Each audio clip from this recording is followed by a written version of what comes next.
Hey guys, I wanted to make this video talking about, it's going to be more of a ramble style video, and I would love to hear your guys' thoughts on it because this I think is one of the most interesting and sort of, yeah, it's just a very interesting set, and it allows for a lot of different ways to approach it. I guess that's what I'm trying to say.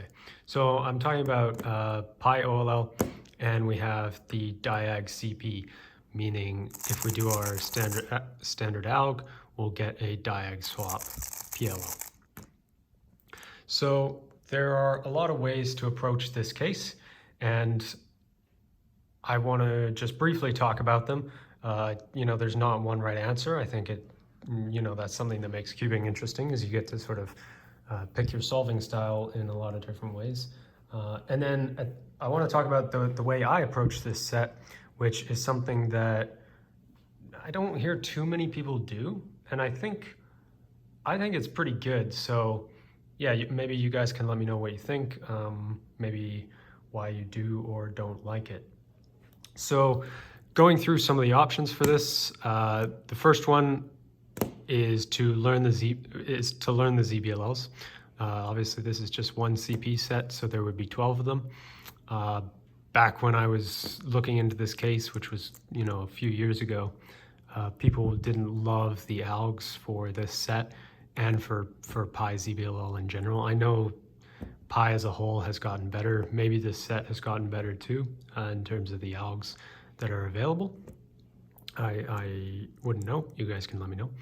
But at the end of the day, I think a lot of other people don't have a huge amount of motivation to grind ZBLLs, so I'm going to leave that one to the pros. So that's a good option. If you want to do it, go for it. The next option, which I think a lot of people, especially starting out, go for, is just to do your fast standard alg and accept the fact that you're going to get a bad PLL, that you're going to get a Diag swap. And the only sort of consolation to that approach is, if you've learned to recognize CP, which for this case, I think this is like the easiest CP recognition case there is, you'll know that you're going to get a Diag swap, which, knowing that fact, does help you a little bit in recognition. You've narrowed down what you need to filter for just down to 5 PLLs. So that's another approach. A lot of people use it. The third approach is to do a COLL, which back when I was starting cubing, people loved COLL for everything. They thought you should use COLL for pretty much any time you had your edges oriented, which, I guess it was just a more popular solving style back in the day, and, people started to question that approach over the years, and rightfully so. I don't think it's generally worth it for two-handed solving, and especially for this case, I don't know if there's a better alg out there, but back when I was looking at these, the COLL alg for this case, people did not love. I think it went something like that, which it's pretty long. It involves a regrip. Yeah, if there's a better alg, please let me know. But people were, very hesitant to adopt that approach, and I was one of those people. I didn't want to use that alg in my solves. And so those are sort of 3 options that I think are largely talked about.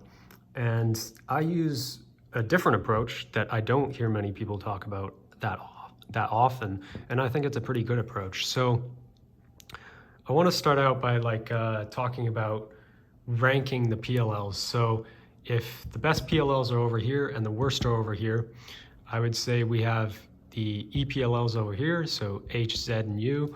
We have the Diag swaps over here. And then the interesting question is, where do the adjacent swaps fall on this scale? And I think over the, years ago, I think maybe people thought it was, somewhere in between, just, based on the algs on the hardware that was available back then. But over the years, I think people have recognized that the adjacent swaps are actually really, really close, maybe over here, to how good the EPLLs are. We just have better hardware and better algs, and yeah, adjacent swaps have really come a long way in terms of how fast they are. So with that in mind, and if you don't know like what ROLL is, ROLL, from Jaden McNeil, it's basically recognizing, given like a COLL set or an OLL set, where your headlights are going to be, knowing that you have an adjacent swap coming. And I use that idea for this set. And what I like to do is just force an adjacent swap with headlights on left. So again, if I go back to my scale here and I go EPLLs, diag swaps, and let's say adjacent swaps are here, you know, I would say adjacent swaps and you're forcing headlights on left would be, I mean, they might even be as good as EPLLs. Like, that's just a really good set if you can force that. So anyway, getting back to this case, what I do for here is I actually use a COLL alg from a different set, and it looks like this. And it takes that pretty ugly case and it gives me an edge swap with headlights on left every time. And I think that's like a really, really good approach for this particular set. I can't set it up, but the COLL alg I use is the one where you have the same set of stickers here and then the same ones here.